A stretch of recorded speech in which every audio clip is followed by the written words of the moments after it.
নানা জল্পনা কল্পনার পর অবশেষে শুরু হলো নিবন্ধন ফিরে পেতে জামাতের করা আপিল শুনানি। প্রধান বিচারপতি সৈয়দ রেফাত আহমেদের সমন্বয়ে গঠিত 4 সদস্যের বেঞ্চে শুনানি শুরু হয়। এদিন জামাতের আইনজীবীরা শুনানি করেন। এ সময় আইনজীবীরা আদালতকে বলেন, জনস্বার্থে করা জামাতের নিবন্ধন বাতিল চেয়ে যারা রিট করেছিল তাদের রিট করার কোনো এখতিয়ার নেই। রাজনৈতিক উদ্দেশ্যে রিটটি করা হয়েছে বলেও আদালতে তুলে ধরেন তারা যে রিট পিটিশন করেছেন তাদের আসলে এই রিট পিটিশন করার ক্ষেত্রে তারা নিজেরাই রিট পিটিশন যে করেছেন তাদের এই ধরনের কোনো লোকাল স্ট্যান্ডার্ড ছিল না। তারা জনস্বার্থে বলেছেন, কিন্তু মূলত জনস্বার্থে নয়, করেছেন ব্যক্তি স্বার্থে এবং রাজনৈতিক স্বার্থে। পরে আদালত 10 ডিসেম্বর পর্যন্ত শুনানি মুলতবি করেন। জামাতের নিবন্ধন বাতিল চেয়ে 2008 সালে হাইকোর্টে রিট করে তরিকত ফেডারেশন সহ অন্যান্য আরেকটি ইসলামিক দল। আর এ রিটের আলোকে 2013 সালে নিবন্ধন অবৈধ ঘোষণা করেন হাইকোর্ট, যা বহাল থাকে আপিল বিভাগে। ইলেকশন রেজিস্ট্রেশন প্রসেস যখনও শেষ হয় নাই, শেষ হওয়ার আগেই তারা রিট পিটিশন দায়ের করেছেন। সুতরাং এই ম্যাটারটা তখনও ইলেকশন কমিশনের অধীনে বিচারাধীন ছিল। এই দুটি পয়েন্টেই আজকে উপস্থাপন করা হয়েছে। আগামী মঙ্গলবারে আসবে, আবার সেই মঙ্গলবার ইলেকশন কমিশনকে রেডি হয়ে আসতে বলেছেন। অপরপক্ষ যারা আছেন তারাও রেডি হয়ে আসবেন।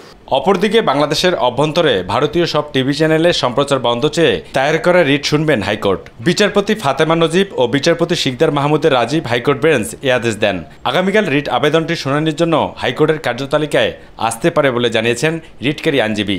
দেশে অখণ্ডতা, উশৃঙ্খলতা, বিভিন্ন সামাজিক অপরাধ, অপসংস্কৃতি, দেশের বিরুদ্ধে কোনো কুপ্রচারণা, মিথ্যা সংবাদ প্রচার করা, যেই সংবাদের কারণে আমাদের ধর্মীয় অনুভূতি আঘাত লাগে, এই সমস্ত নিষেধ করা আছে। আর এর আগে সোমবার বাংলাদেশের অভ্যন্তরে ভারতীয় সব টিভি চ্যানেলে সম্প্রচার বন্ধ চেয়ে হাইকোর্টে রিট দায়ের করা হয়। সুপ্রিম কোর্টের আইনজীবী সৈয়দা শাহিন আরা লাইলি এ রিট দায়ের করেন।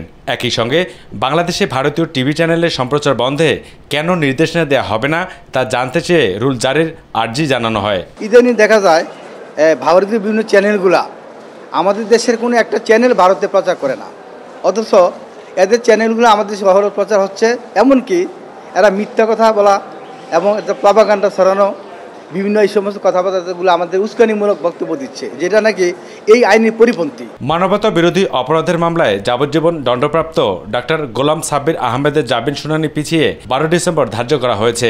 কারণ চিফ প্রসিকিউটর দেশে না থাকায় মঙ্গলবার প্রধান বিচারপতি ডক্টর সৈয়দ রেফাত আহমেদের নেতৃত্বাধীন 3 সদস্যের আপিল বিভাগ শুনানির জন্য নতুন এদিন ধার্য করেন।